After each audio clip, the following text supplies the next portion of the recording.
Welcome back in, everybody, to a Football Friday edition of Birds 365 here on JAKIB Sports. Appreciate everybody here watching the live show. Appreciate anybody who is consuming this show after the fact. We appreciate all of our great viewers here on JAKIB. Hit that like button. Drop us a subscribe if you're not subscribed already. And we appreciate you being here. Johnny Mac, let's talk about this Eagles versus Bengals matchup. Birds are sitting at 4-2. Bengals are 3-4, but I got to give it to him. A pretty good 3-4. Joe Burrow has really been finding his rhythm. We'll start with him because anytime you play the Bengals, that's going to be the main story, right? How do you slow down Joe Burrow? Just to give everybody the stats. Joe Burrow right now, 14 touchdowns, 2 interceptions, a 110 passer rating. He is playing pretty lights out football, completing over 70% of his passes. Johnny Mac, what's going to be the game plan for Vic Fangio in this thing? Coming into this game. Actually, we'll get there in a second. Let me just real quick get the injury update for the Eagles before I go there. Sorry to stop my train of thought there, but injury update, John. Do we expect both linemen, Becton, and we know Mailata is going to be out? Do we expect Becton to be out as well? Yeah, I would bet on that. Really difficult to get through the concussion protocol. You saw when Lane Johnson. I mean, Lane was practicing before what game was that? Either when he was trying to get back from the protocol, he was practicing Wednesday, Thursday, and Friday and wasn't able to get through on Saturday. And we haven't seen hide nor hair of Mekhi Becton yet this week. So yeah, very unlikely he's going to play and get through the protocol in that 1 week time frame. So you're probably going to have Tyler Steen at right guard, Brett Johnson at left tackle. So that'll make things a little bit more difficult. Zach Baum, though, was back at practice, so that was a positive sign. Talked to him afterwards. He said he should be good to go. Wouldn't give me 100%, but he was a full practice participant. So unless something happens over the next couple of days, he should be starting at linebacker. So that's a positive. And Dallas Goedert, haven't seen him at all. So I would think he's out for another game. Probably rule him and Mekhi out today would be my best guess. Good stuff, John. Any other key injuries in this game to watch for, especially also on the Bengals side? Bengals, I think the biggest one is Orlando Brown, Yeah. who's got a knee. He was limited Wednesday and Thursday, so he's really questionable. Same with Geno Stone, who's got a shin injury. He hasn't been playing well. He didn't practice on Wednesday, was back limited participant yesterday. Everybody else, Joe Burrow's on the injury report with his wrist, but he's a full practice. Trey Hendrickson had a personal day on Wednesday and was back full practice. And then Chris Jenkins is the only other player on the injury report, and he was a full practice participant. So the two guys to watch are Orlando Brown and Geno Stone. And they really need Brown because they don't have a great offensive line with them. Without them, it gets pretty bad. Got it. Good stuff there. So mostly healthy for the Eagles front. Obviously, besides those offensive linemen, you're missing Mailata, and we'll see if Bourne ends up going. I think he'll go. Right? You think he'll go? Yes, I do think. Yeah, I do agree. think. He was back there yesterday. So, John, let's get back into that Joe Burrow comment I made. How good of a quarterback he is. You're talking about one of the top QBs in the league. Anytime you go up against him, and boy, 14 touchdowns, 2 picks. Pretty good numbers for Joe here. John, what's the game plan to stop him? Because I don't think it's blitz. I don't think that's going to be the case. But, what do you expect Vic to do here to try and get Joe off his mark? Or, John, does it just come down to that defensive front has to play well and get home? Yeah, speed them up. That's all you can do. Best way with any good quarterback is pressure straight up the middle. That makes him the most uncomfortable. So big Jalen Carter day. He needs to play well. And they got to speed them up. It's as simple as that. Not necessarily sack them. You'd like sacks, but as long as you make him throw before he wants to, that'll be the key to me to the whole game. Really, if he's comfortable, look out. Again, you're going to have an 80% completion day, tremendously accurate, great playmakers. For the first time, people are talking about, do they have better receivers than the Eagles? Maybe. And certainly if you add in Yosebas, I'd rather have him than what the Eagles have, and maybe that's just because they use him a little bit and the Eagles don't use their third receiver.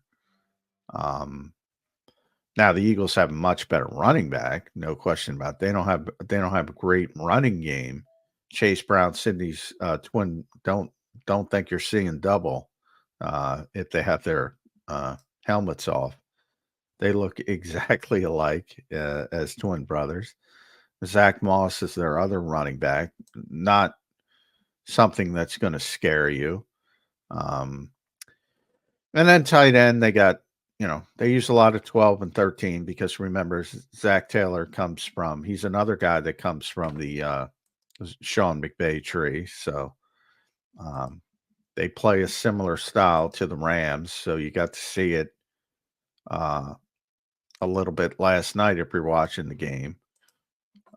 And there's going to be motion and all that kind of stuff and eye candy and play action. And they got a quarterback who can run it. We'll see what ends up happening there with the Birds. It's going to be a tough matchup, John, for that secondary this week.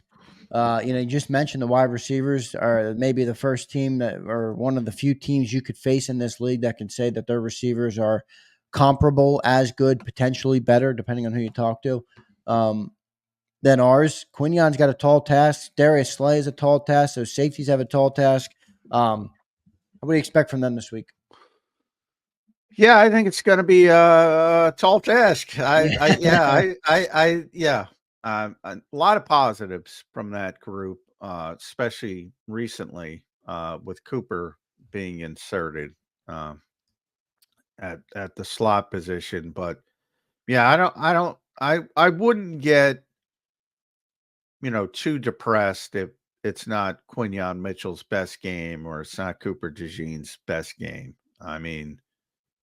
Yeah, if people have listened this week, I'm really a big Jamar Chase fan, number one. But T. Higgins is dominant wide receiver too. As I mentioned, Andre Yosebas making some plays as well. They're good, and they got a quarterback who's accurate. And when you combine those two, it's good to not allow them to get any ability to run routes and get downfield. And the only way you can do that is to get pressure. So, and you kind of if the pass rush isn't getting home, it's going to be a long afternoon for the Eagles defense. No doubt about it, John. Let's go back over to that offensive side of the ball. Talking about the way the Eagles should attack this Bengals defense. We've talked about Trey Hendrickson, who's obviously an elite player. Yesterday on the show, you mentioned the linebacker. I think is it Logan Wilson? Yes. He's a good player. They got a couple good players on defense, but it's really Trey Hendrickson who sticks out like a sore thumb when you talk about how good of a player he is. And I know Logan's good as well. They struggle a little bit in the secondary. What's the expectation for how Kellen and Jalen are going to attack this defense? Well, I do think the clear weakness is the secondary. Yeah. They're not good. They don't have good corners. And, we were talking to AJ yesterday and they're young and they play hard. And that's on camera. Yeah, they got a huge advantage. Remember, the Bengals receivers don't play the Eagles receivers, so it really doesn't matter which one they have done. They're playing the opposition defense, obviously. So the Bengals secondary is not equipped to deal with A.J. Brown and Devontae Smith. I mean, they just are not equipped. Their safeties stink. Geno Stone is hurt, and he's having a terrible season on top of it. There's no Jesse Bates there anymore, and the corners might be even worse. So, this is not the time to die on your run the ball hill. This is the time to get Jalen Hurts some confidence and get him going. Right.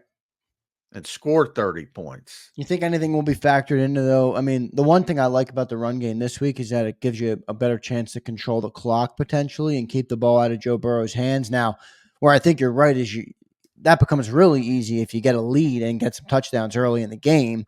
But do you think they will rely on that just for that reason, not to be this ground and pound team, but to? No, one thing I know about the Eagles is they have a lot of hubris, and they don't think that way, and they don't think they should. They don't think they have to manage games. Like a lot of teams have to be honest with themselves and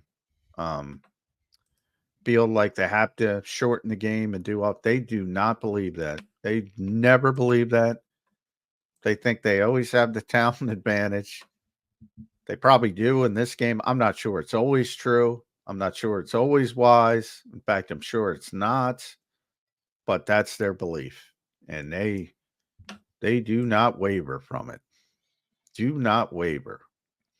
All right, John. Let's play a little game here on over-unders, all right? I know you don't like to do that, but I'm doing it. Jalen Hurts, 265 passing yards. I'm going to go over. This is set by me, by the way. These are not courtesy of BetUS or any other platform. These are the big Z odds. I'm going to go over. There's going to be an overcorrection after last week, and the receivers are getting the football. All right. Against a terrible secondary. I'm going over. 265. Johnny Mack going over. All right. Well, let me ask you this then, coming off of that. Over or under 1.5 turnovers for the quarterback? I'm going over because they're going to throw the football all over the place. John gave us the shot of life with going over on the I'm going to go one interception and one strip sack from Trey Hendrickson. I can't push back on that, but we'll see. I don't think they're going to have. I think Jalen's going to keep it clean, but you're right. I mean, if you're talking about all those passing yards, maybe potentially those turnovers, tip ball, that type of thing. It might not even be that bad, Strip sack. Fred Johnson gets beat one time. Yeah, I'm going over. I like it. A.J. Brown over under 100 yards. Over. I'm going over all. Got to go over if you went over on the passing yards for the quarterback. AJ's probably going to make up 50% of them like he normally does. AJ goes over 100 in his sleep if they're throwing the ball. So all right, now here we go. This is the best. This is the best over under I will give you, and this applies to all of JAKIB Nation. Saquon Barkley over or under 125 yards from scrimmage. I'm going under. For that reason, I think it's the overcorrection towards the passing game this week. But, the beauty of Saquon is home run hitter. I say it all the time, Yeah. It can be you get 170-yard run and you're there.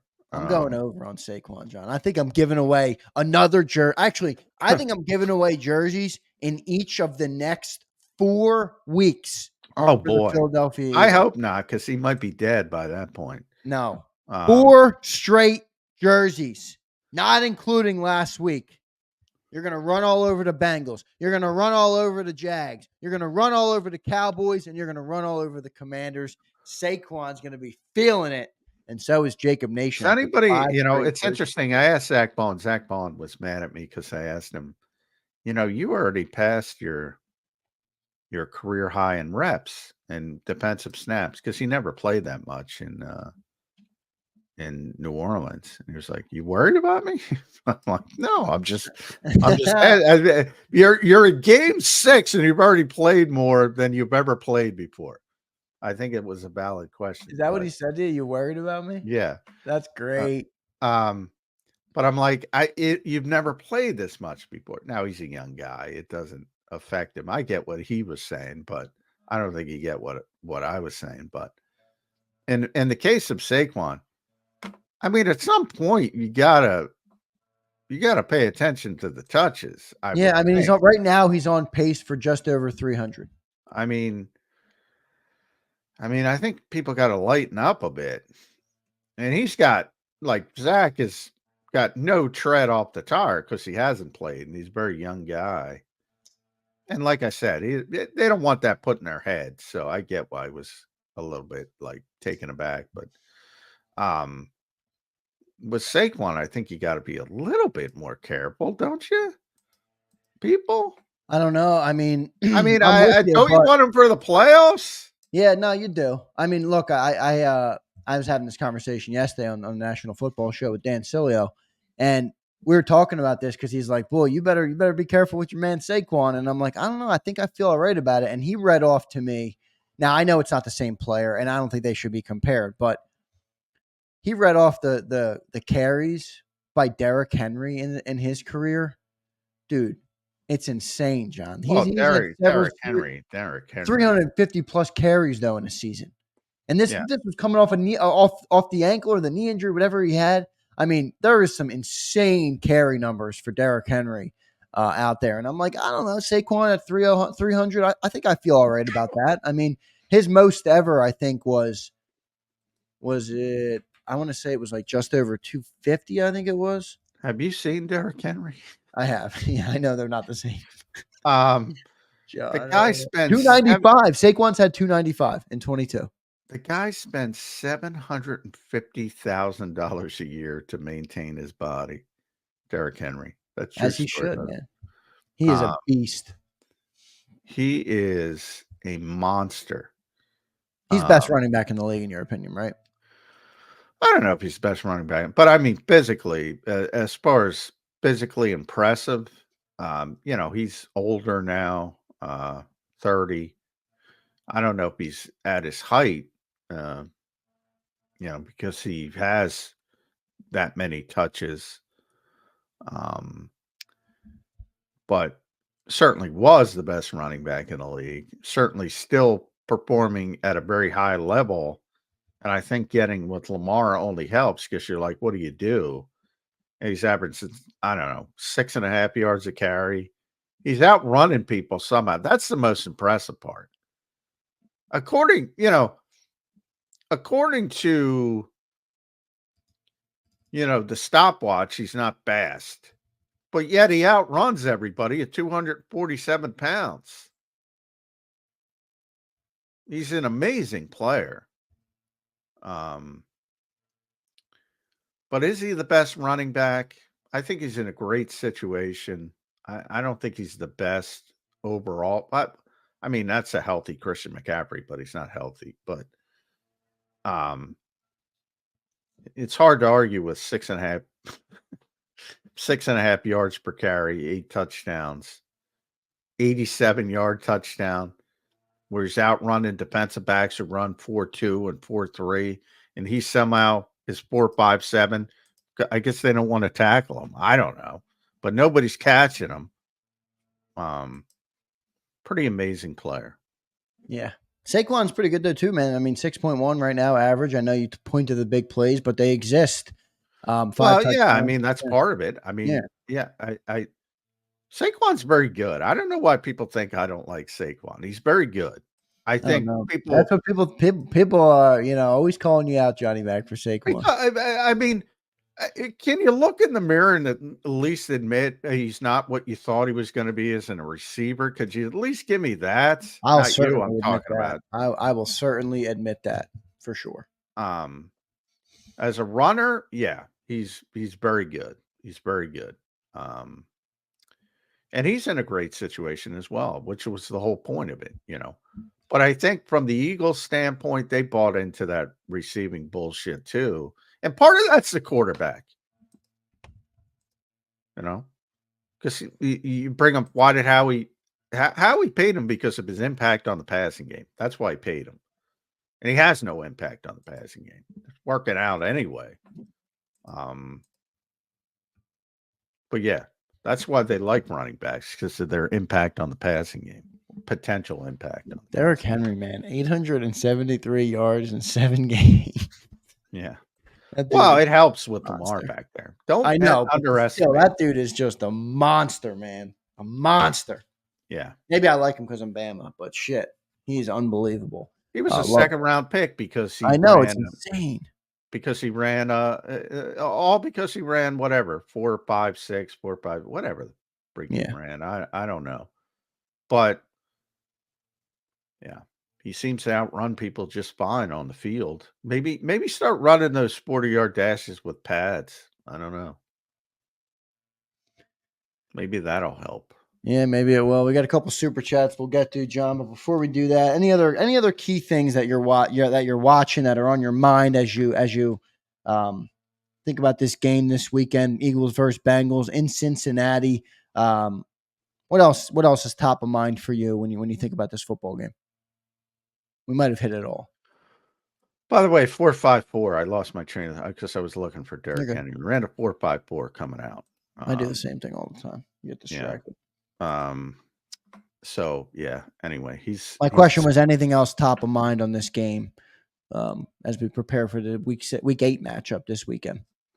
Anything that we missed that you're looking for? I don't think I don't think we missed anything. Trey Hendrickson, big deal. Help. I would say if I'm giving advice to Kellen Moore, I'm sure he's listening. You know, don't assume Brett Johnson can be left alone. That would be my word of advice. Sometimes you gotta be, but I mean, there's got to be consistent level of help. Um, for Brett Johnson. And if that means, you know, Jahan Dotson doesn't get the football anyway. So less Jahan Dotson, more Jack Stoll would be my advice. I like it. Let's get to a couple super chats here before the end of the show. Jacob Nation's been showing out today on a Football Friday. Thank you all. 149 likes on Birds 365. Can we push that up? Can we get close to 200 with over 400 watching right now on Birds 365? Smash that like button, everybody. We got to catch up to Big Sills. Big Sills heard us talk about the likes yesterday, John, and he was roasting us. He was like, they're crying about the likes and we're destroying them. And I've never cried about the likes. he said you were. And then he ignited the Big Sills fan base to smash the like button to the tune of almost 400 yesterday. I've never complained about the likes. I said you brought up the likes. Oh, I did. Well, look, they do matter. In our world, they matter for sure. They help us grow for sure. So big thanks to everybody. That's your my mentality is I don't say stupid shit to say stupid shit. Now, a lot of people like that. Dan, look, up I to mean, the I know you people. think Dan That's says up stupid to the shit. Dan people. doesn't always say stupid shit. Dan says things in very loud. I'm not talking about Dan. Yeah, People think I'm talking about Dan. Dan thinks I'm talking about Dan. I'm talking about the industry as a whole. Oh, And yeah. and by the way, I don't blame people because that's what gets them noticed. And it all correlates back to the fan base. If you didn't want that, they wouldn't do it. But they do it because that's what you want. So, hey, if you want stupid shit, I'm going to be off the air because I'm not going to say stupid shit to say stupid shit. Well, that's why we love you, John. Yeah. Well, no, but I will say this. I mean, I know Dan is bombastic, but boy, he's been right about a lot of shit with this team in the last couple of years. He's been wrong a lot, but he's been right a lot about a lot of stuff with this. Well, I will put my record on being right about this team up against anybody's. And John, you're right. You would be right to do that, my friend. You are right there, being correct about this team. Let's get to a couple super chats. Appreciate everybody. Up to 165. Good stuff, man. Thanks everybody for the likes. Suplex City says, "Sorry, OT. I lost a Cash App battle this morning." I don't know what that means. Suplex, a Cash App battle. John, do you think Flores has a chance to be a head coach again? And will Lesnar make a return? Hey, that's a Johnny Mac chat right there. Yeah, with Flores, if anybody watched last night, maybe not. Ironically, both have the same problem. Brian has a lawsuit out against the NFL, so that I think hampers his ability. Plus, people don't want defensive coaches in general. Plus, The Tua situation in Miami, where he evidently belittled him on a daily basis, which is weird. So I think there's a lot of hurdles. I think he's a very good coordinator.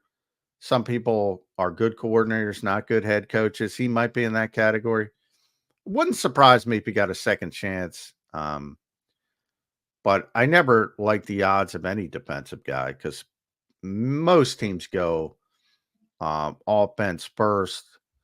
Now, there's some that like leadership, and there's plenty of defensive coaches, so there's always a chance, but there's a lot of complications to it. As far as Lesnar, same thing. There's he was named in the lawsuit against Vince McMahon. That's very civil lawsuit. That's very high profile right now. So that's keeping him away until that gets some kind of cleared up. And I don't think you're going to see him. But some troubling allegations, but I think what people don't understand about civil lawsuits is they're just allegations. It's not a statement of fact, and too many people think it's a statement of fact. So you can accuse anybody of anything. Doesn't mean it's necessarily true. Yeah, Could be true. might not help your chances to get employed by the people that you're suing, but And what's your response to the Lesnar part? That's Lesnar. Yeah, he's involved in the Vince McMahon lawsuit. Oh, got it. Gotcha. Yeah. Dante checks in. Dante, appreciate it, brother. He says Tyler Steen has looked really good when he's in there. Becton was handed the job. Seems like who has been better at right tackle? I guess he meant right guard. Right guard. Yeah. No, Becton's been very good. The Eagles are very happy with McKay because there's a lot of questions. He's a natural tackle. If he could move inside, they're very happy with Mekhi Becton. So he's the starter. There's no question. Tyler played very well when he was forced to come in. He's done a good job, ironically, as a pass blocker because last year it was the opposite. He really struggled in his one start against Dallas as a pass blocker. And ironically, this year he's been better as a pass blocker than a run blocker.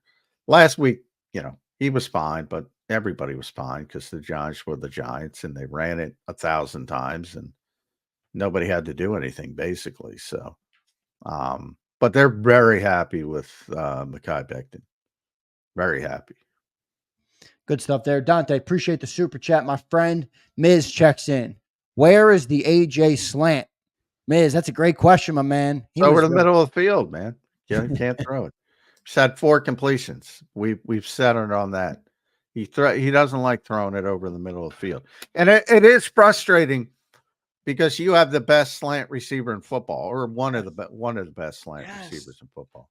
AJ, and he's got this massive body who, you could be very comfortable throwing a slant to AJ Brown. And yeah, they should do it more. And it's easy money, as they say. And Jalen Hurts just does not like throwing the football over the middle of the field. Blame it on the coaches, but for whatever reason, it's not liked. I'll put it that way. No doubt about it. John, we're going to get our predictions in soon. I see your chat, Eduardo, looking for our predictions. They will come in just a couple of minutes at the end of the show. John, any final touches? I thought we had a great week of shows this week, John. I went from, ground and pound. I've been educated that that's not a viable solution. We talked about the quarterback a lot. We talked about the offense, the problems, the first quarter scoring. And here we are now on not the eve, but almost the eve of Week 8 matchup versus the Cincinnati Bengals. Any final thoughts on the week, Johnny Mac, before we put out our predictions? I think they're finally going to score in the first quarter. Wow. I'm a eternal optimist. It was funny. Minnesota scored. It was touchdown, touchdown, touchdown, touchdown. First 4 drives each team. So it looked like it was going to be a shootout. Minnesota scored 65 points in the first quarter. 65 points. and the Eagles are the only team at 0 and are somehow 4-2. And if they then win this week, they'll have the same record, 5-2. Will they win this week? No, they will not win this week. They will not win this week. You know, till I see an Eagles win in Cincinnati. I say that flippantly. I mean, obviously they have nothing to do with the teams. They're barely there, but they've never won in Cincinnati. It's tough to imagine them winning in Cincinnati. And Joe Burrow is, it's almost like he's a great quarterback, but I think it's even emphasized more because of what they've seen the past 2 weeks. Like, I think they're going to get into that game and go, "Oh shit." Yeah, right. Yeah, it's like when you go from hot to cold, right? You're in a hot tub and you jump in a pool. It feels cold. It's like one of those things. You play a trash quarterback 2 weeks in a row, and then you see an elite guy. Oh boy. Yeah, I think it's going to be like that. I think it's going to be one of the classic Fangio scheme 80% completion percentage games. I don't think Quinyon Mitchell and Cooper DeJean are quite ready to make that leap up to dealing with Jamar Chase and T. Higgins. Hope I'm wrong. I think the Eagles will score some points, but I think they're going to lose the shootout. I think it's going to be, maybe not even shootout, but I think it's going to be 31-26-ish game. So. Wow. Our scores are very similar. Very similar. 31-26. Is that going to be your final score on Birds 365? Yeah, You reserve the right to change on I like a weird number. I probably won't remember. You'll have to remind me. I got it written down. I'll remember it for you. Johnny Mac. Yeah, I'm going Bengals. Sorry, people. Johnny Mac goes Bengals. For your boy Z, I'm going 31-28. All right. Philadelphia Eagles with a Jake Elliott field goal to win the game at the end. I think Jalen marches us down the field after a Burrow touchdown to tie the game, and we win with a Jake Elliott field goal. 31-28, Johnny Mac. Yeah, Cincinnati's greatest gift to Philadelphia, Jake Elliott. They drafted him, and they wanted to keep Randy Bullock, the great Randy Bullock. Didn't want to throw Jake Elliott into the mix as a rookie, and the Eagles signed him off the Cincinnati practice squad. 61-yard field goal against the Giants, and the rest is history. Great show today, everybody. Hit that like button. We're up to great Jason Peters story, by the way, before I leave. Yeah, good to him. Jake, when he first got here, missed a couple kicks. And for anyone who's ever met Jason Peters, he's a very intimidating fellow. And he went up to Jake and said, "No more misses." And that was it. No more misses. Is that what he told Elliott? Yes. Elliott must have been sitting there like, okay. No more exactly. No more misses. Holy shit. Jason Peters is responsible for the legend that is Jake Elliott? Yep. And a lot of people believe that. Wow. Yes. I love that story. That's a great freaking story. By the way, Jason Peters, he got signed a couple of weeks ago, didn't he? Yeah. Seattle. Yeah. I don't man. Still going. Well, there's a reason for that, but I won't tell that story on the air. So SMD says he scared the shit out of Jake. You know it, SMD. If Jason Peters to little Jake Elliott, pretty good stuff. Great story there, Johnny Mac. John, great week of shows. Big shout out to Jacob Nation and Birds 365. We've had great response to the show this week. We've had some love. We've had some hate. We've had a lot more hate from me than John this week, which doesn't normally happen, which was good to see. People did not like my take on AJ Brown, and you know what? I will stick to that because they're not going to run because they know that that's in the back of their minds. Give you that on the way out. Appreciate everybody, man. Hit that like button. Johnny Mac, great week of shows, brother. We will catch you on the pregame show on Sunday. All right, my man? All right. Thanks for listening, everybody. All right. Great stuff, everybody. Smash that like button on your way out. We came within 18 of 200. We didn't quite get there, but that's a good number for us. So thank you guys so much. And we will catch you on the pre- and post-game show on Sunday. And then coming up later today, for Big Sills Nation, 2 to 6 p.m. today. I will be on there at 3:30. So looking forward to talking to you guys then. Thanks, everybody. Catch you on Sunday, if not on Big Sills.